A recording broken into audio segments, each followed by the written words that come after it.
Some folks don't stop till they find the truth. June's Journey is a roaring 20s murder mystery hidden object game. Find your first clue by downloading June's Journey today. Available on Android or iOS devices and on PC through Facebook Games. The entire first season, the Lauren Agee case, Breathe, is being heard today on Lauren's 28th birthday, August 19, 2021. Lauren is celebrating her birthday in heaven. Our thoughts are with Lauren and Sherry. The Lauren Agee case was hastily closed by authorities, but many questions remain. Come behind the curtain with private investigator Sheila Wysocki as she uncovers the truth about what happened to Lauren. This is Without Warning. Warning. The following episode contains details about sexual violence and elements that are graphic in nature.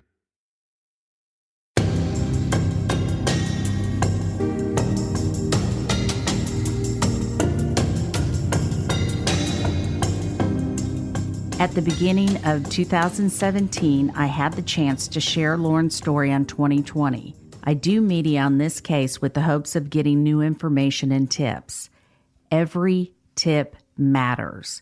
But this one particular tip that came in after the 2020 episode aired would change the course of my investigation and the truth about that weekend. Listen in as the houseboat owners who you originally heard in Chris Stout's episode shared what they witnessed that weekend. They were shocked that the media only mentioned two guys on the cliff and never mentioned a third guy who was with them the whole weekend. So, when we were watching it, my mom called me on Friday and said, this is Steven on 2020. You need to watch it. So when we were watching it, our biggest concern was there was only two guys on that video, but there was actually three guys. So tell me what you guys know. Okay, so my parents own the boat that's the second to the last boat that is in front of the cliff that they were staying on. Okay. The back of our boat looks onto where the hammock was, because I saw the hammock. Okay. I think we had a picture of the hammock, the back part. Mm-hmm. But I think I deleted it not knowing. Because we didn't know that there was an investigation, because we just thought it was ruled as a accident.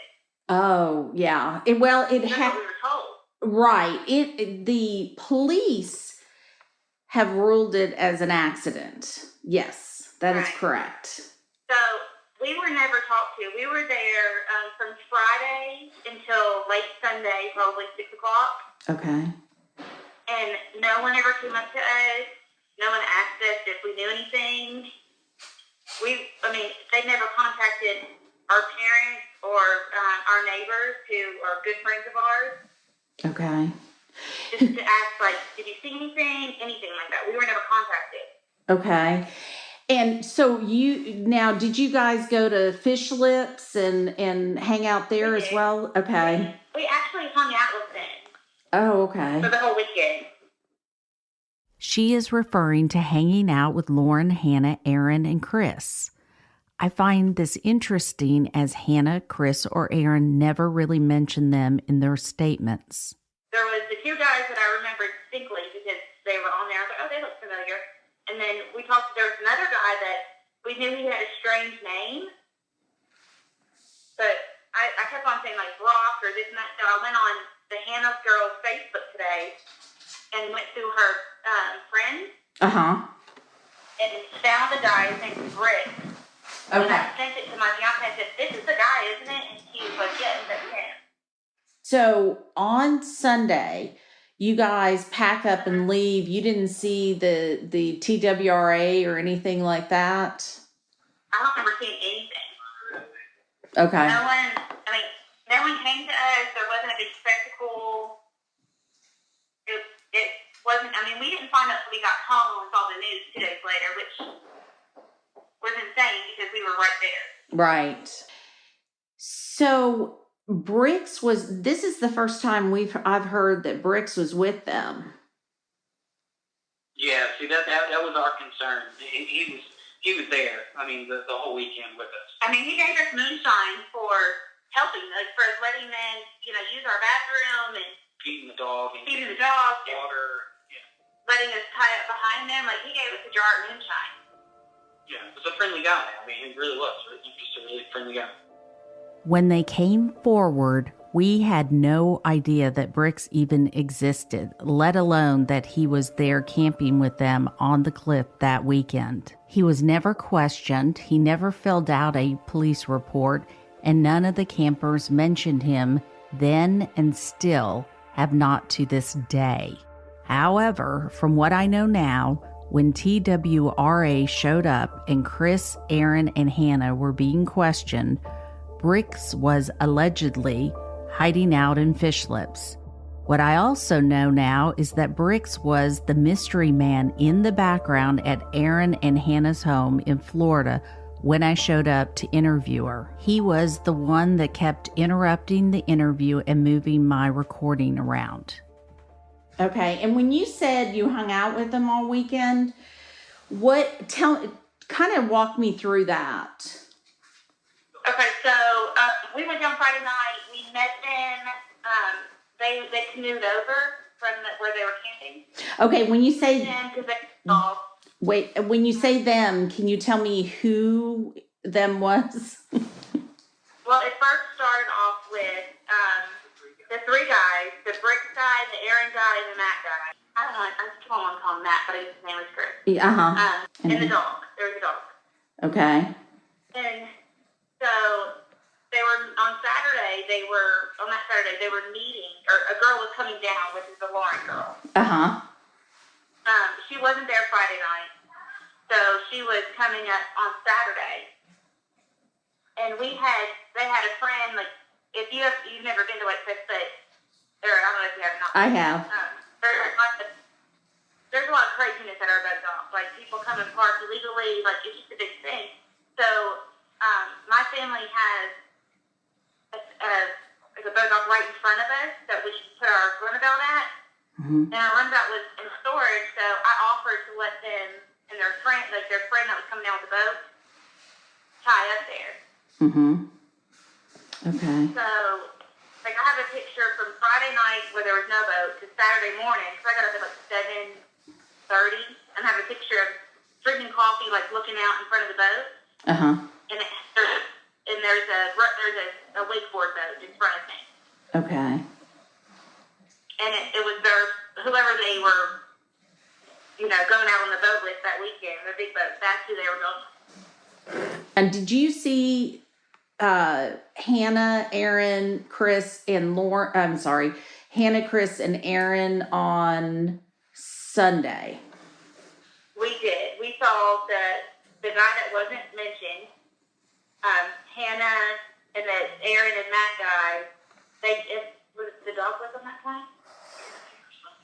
No, not the blonde girl. The other guy. The other people. We saw everybody but the Lauren girl on Sunday, and I remember asking where she was. Like, I just asked. I was like, where's your friend at? Because the night before, so we went, we didn't go out on, the boat to Lake Fest with them. I'd gotten sick. They invited us, but I'd gotten sick because of all the boats, going, I just got seasick, basically. Right. And I laid down. My whole Saturday was just, ruined because I was just sick. Oh, that's a shame. And, yeah. Well, so we got up Saturday night and ended up going to Fish Lips. We saw them. We actually allowed them to pull the canoe that they were going back and forth behind our boat. Okay. And we have a hydraulic lift, so we allowed them to come behind us and tie up there to get out of the boat, to get onto the actual dock because it was easier. Okay. And then the people who had the speedboat, or the wake boat, the wake whatever boat, was tied directly in front of us. Okay. She just mentioned that there were two boats tied up to their houseboat. The canoe on the back of their houseboat and a wakeboarding boat on the front of their boat. This will be important to remember because neither boats were taken in as evidence.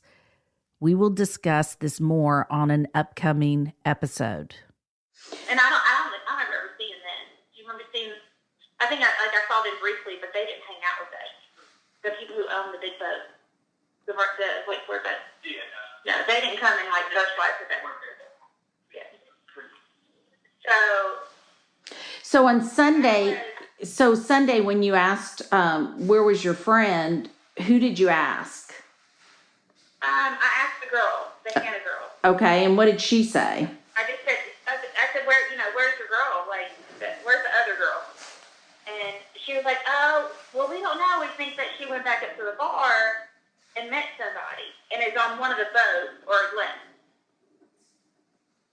And we didn't think too much of it. Like, okay, well, I mean, it happens a lot. Like, girls get drunk and end up with one of the guys on the boat, Mm-hmm.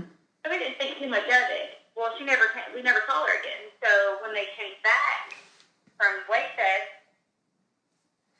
I'm pretty sure I asked again, like, did she never come? Did you never find her? And she was like, oh, no, we haven't heard from her. Like, okay. Once again, I didn't think too much of it because, I mean, everyone was very intoxicated and there was a lot going on. Now, did she? And I didn't know them. I never knew them that weekend. I never spoke to them after that weekend. So did Hannah seem upset or worried or anything? No. It didn't seem like she was worried at all. None of them did. Okay. At all. Like, they weren't concerned.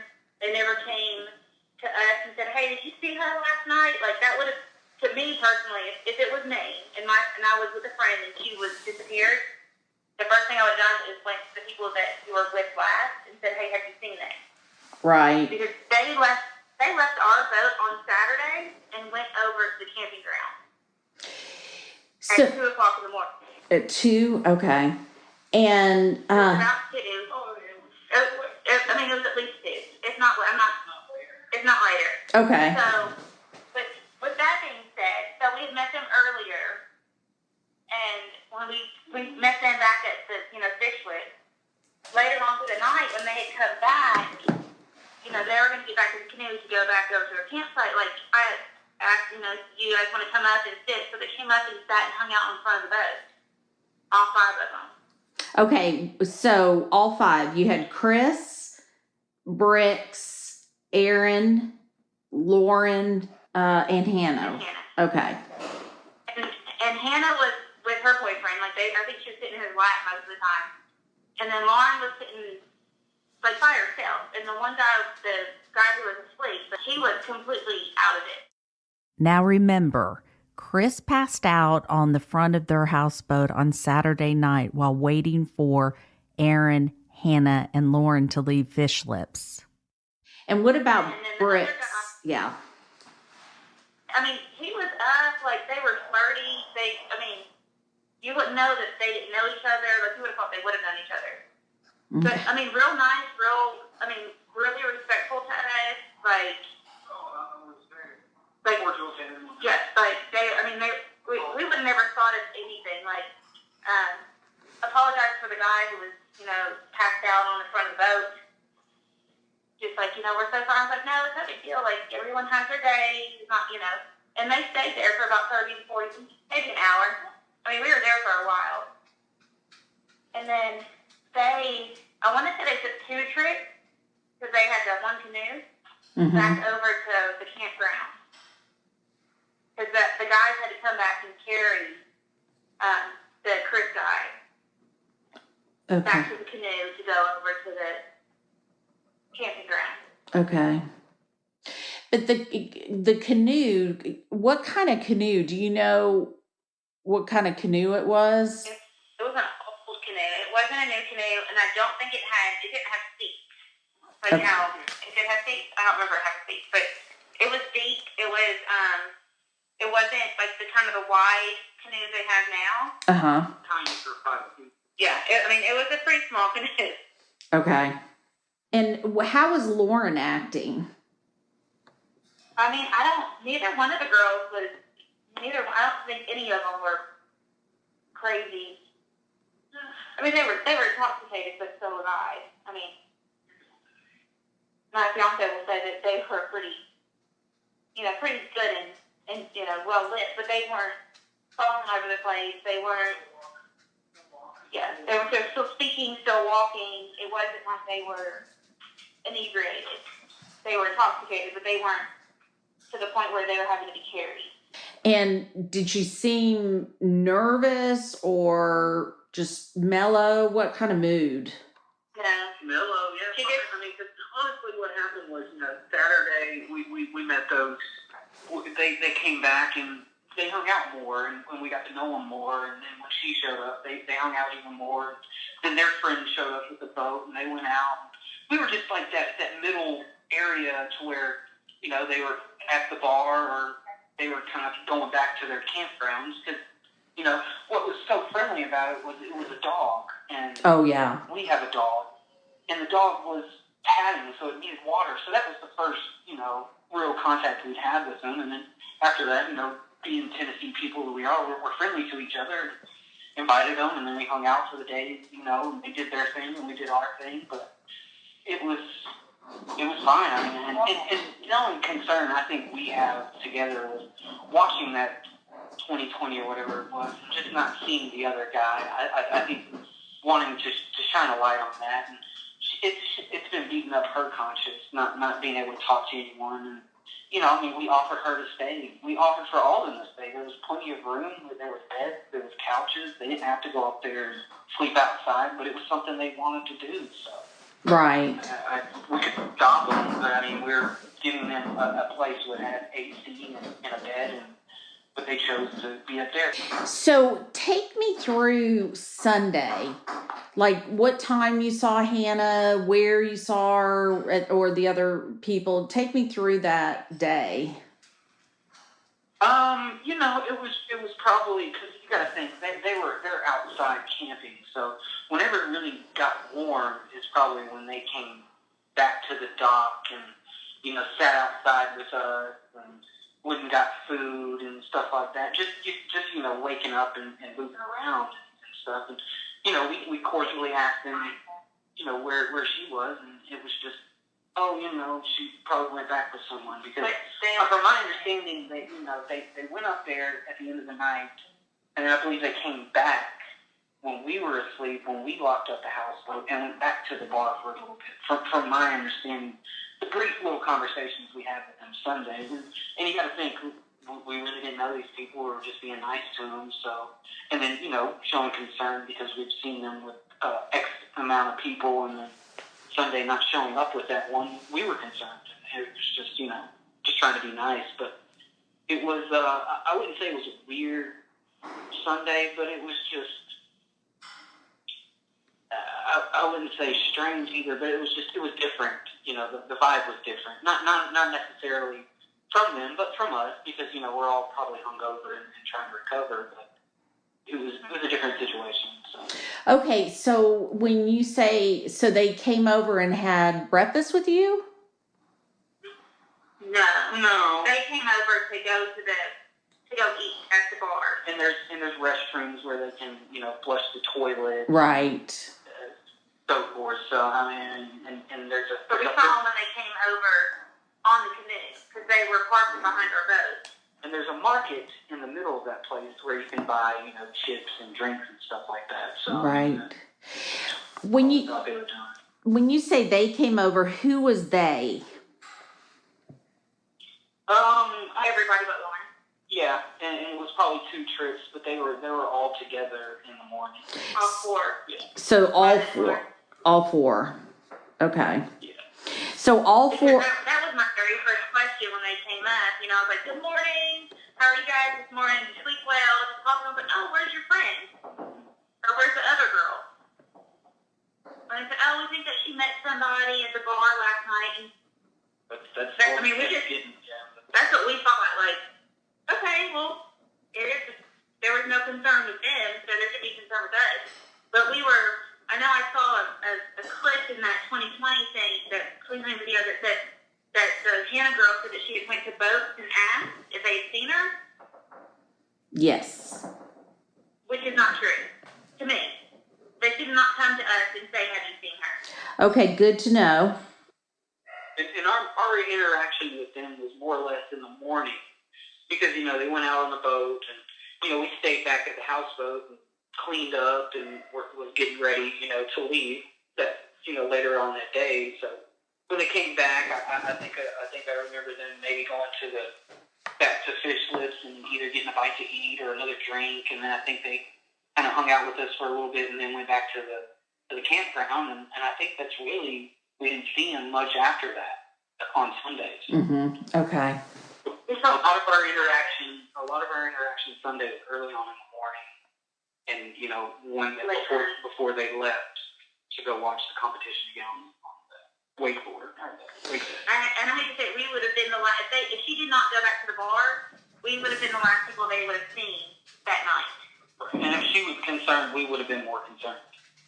Okay. Honestly, if that was the case, because that's just the nature of both Kate and I. I mean, that would have been an issue, and we would have tried to do anything possible to get to an answer or find her or something.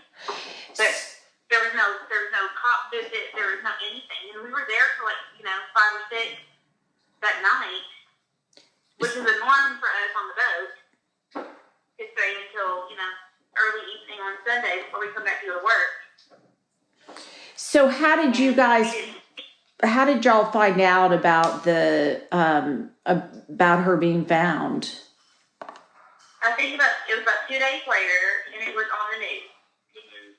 Center Hill, just the location. Okay. And just it turned into, it was like one of those, oh my God, it's that girl. But nothing was ever said, that it was being investigated more than just an accident. Okay. Where she was sleeping, because I remember you kind of talking to her about sleeping on the edge of a cliff. Are you crazy? Yeah. And she was just like, no, it's okay. It was nothing. What they wanted to do, They were just trying to take a risk. And so when I heard that she'd possibly fallen out of the hammock or whatever happened as an accident, I was like, oh my gosh, if she just would have, played her ass down for a little while in our boat, she might not have done that. So,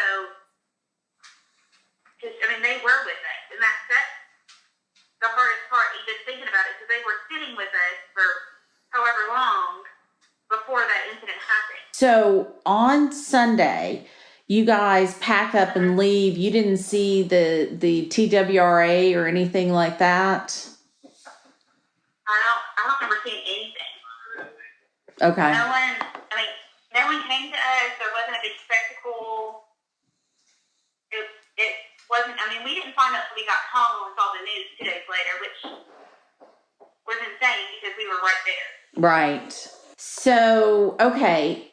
Have you had any contact with Hannah or Aaron or anybody since then? No? Okay. Not since that day. Just the way that everything played out that weekend with those people, I would have never honestly put them into hurting anybody. Or them being, malicious or any type of foul play as a first degree. I would never thought they would have had any intent to do anything. They were extremely nice, very polite. They hung out with us like it was nothing. And the next day they asked that it was like it was nothing again. There was no concern, there was no fright, there was no, oh my God, are we going to get caught? It was a very cool, plain thing. And the only thing I can possibly, even fathom in my mind that something happened, one of them knew about it and didn't tell the group. Or somebody, lied and said, oh, I saw her go back to the bar, something. Right. It just didn't seem to me like the group of them was malicious. Join us on Patreon if you want to look behind the curtain and see what really happens in investigations. After talking with the houseboat people, it blew my mind that Briggs had never been mentioned. I sat down with the houseboat couple a second time just to reconfirm parts of their story, and what he said pretty much sums it all up. How does one guy get hidden between all of that? It's remarkable to me. Or who is he to them? Right. Who is he to them? Stay tuned as we continue to unravel the mystery behind Briggs Gambrell and his relationship to this case.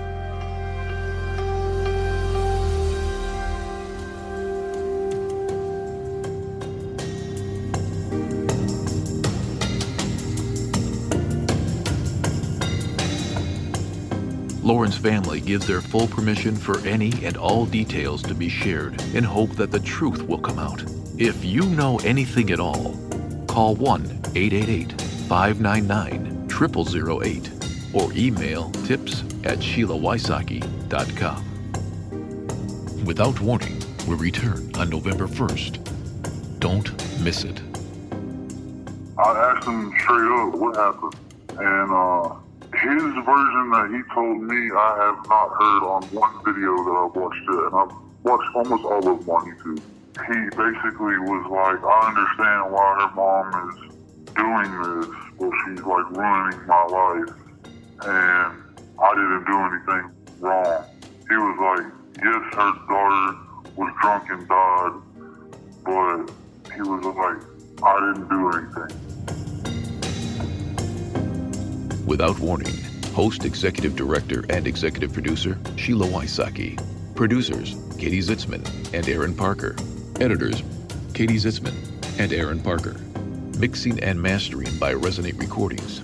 Narrator, Tim Evans. Thank you for listening to Without Warning. Make sure you subscribe to the podcast and leave us a quick review to help others discover it too. If you or someone you know knows something about this case or the people involved, you can submit tips by emailing tips@SheilaWysocki.com.